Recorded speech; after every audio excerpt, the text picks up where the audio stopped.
Hello बच्चों, let's read this question.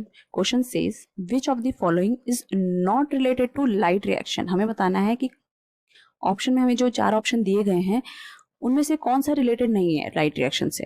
Photochemical phase, light absorption, electron transport या फिर water splitting. तो हम इसका पहले की कॉन्सेप्ट देखेंगे. की कॉन्सेप्ट इज लाइट रिएक्शन. अब जो लाइट रिएक्शन होता है फोटोसिंथेसिस के केस में उसको हम फोटोकेमिकल फेज भी बोलते हैं.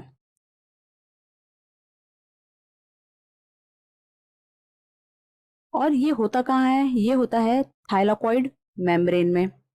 जो क्लोरोप्लास्ट की थाइलाकॉइड मेम्ब्रेन होती है उसमें होता है. अब यहाँ पर हम देखते हैं कि क्या क्या स्टेप्स, क्या क्या चीजें इन्वॉल्व होती हैं in the case of light reaction. सबसे पहला हमारा थाइलाकॉइड जो मेम्ब्रेन है वहां पर फोटो सिस्टम प्रेजेंट होते हैं. तो यहाँ पर फोटो सिस्टम 2 होगा जिसमें क्लोरोफिल पिगमेंट प्रेजेंट होगा. वो क्लोरोफिल लाइट को एब्जॉर्ब करेगा, एक्साइटेड स्टेट में जाएगा. एक्साइटेड स्टेट में जाने के बाद वो अपना इलेक्ट्रॉन एक इलेक्ट्रॉन एक्सेप्टर को दे देगा, जिसकी वजह से उस पर इलेक्ट्रॉन्स की कमी होगी. अब वो ग्राउंड स्टेट में आएगा तो उसमें इलेक्ट्रॉन्स की कमी होगी. तो वो इलेक्ट्रॉन्स को कहाँ से मिलेंगे? वाटर स्प्लिट होगा, इससे प्रोटॉन रिलीज होंगे, इलेक्ट्रॉन रिलीज होंगे और ऑक्सीजन रिलीज होगा. तो ये इलेक्ट्रॉन ये क्लोरोफिल को दे देगा. अब इलेक्ट्रॉन एक्सेप्टर जो है किसमें ट्रांसफर होता रहेगा? इलेक्ट्रॉन ट्रांसपोर्ट सिस्टम में.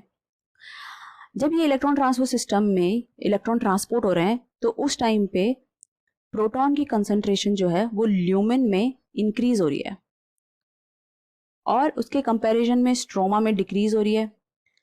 उसकी वजह से क्या होगा? मूवमेंट होगी हाई से लो, प्रोटॉन की मूवमेंट होगी हाई से लो. और जब मूवमेंट होती है तो उस टाइम एनर्जी रिलीज होती है और वो एनर्जी एटीपी सिंथेसिस में यूज हो जाएगी. तो यहाँ पर हमारा एटीपी भी सिंथेसाइज हो रहा है. अब फर्दर इलेक्ट्रॉन फोटो सिस्टम 1 के पास भी जाएंगे और फोटो सिस्टम 1 में हमारे पास क्लोरोफिल पिगमेंट होता है जो कि लाइट को एब्जॉर्ब करता है.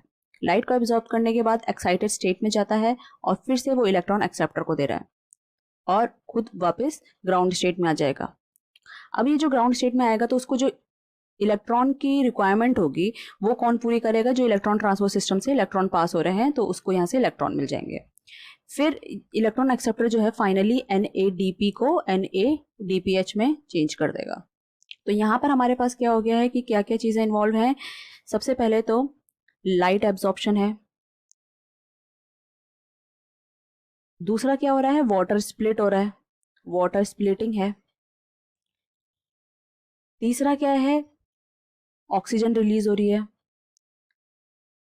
और चौथा है एटीपी और NADPH का सिंथेसिस हो रहा है. तो ये सारी चीजें किसमें इन्वॉल्व है? हमारी लाइट रिएक्शन में. तो अगर हम ऑप्शन में आते हैं तो हमसे बोला गया है कि फोटोकेमिकल फेज क्या नहीं रिलेटेड है.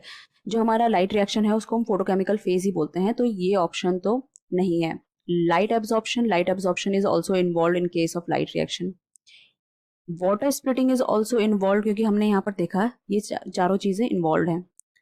जो इन्वॉल्व नहीं है that is option C, that is electron transport. So correct answer है option C. So I hope you understood it well. All the best.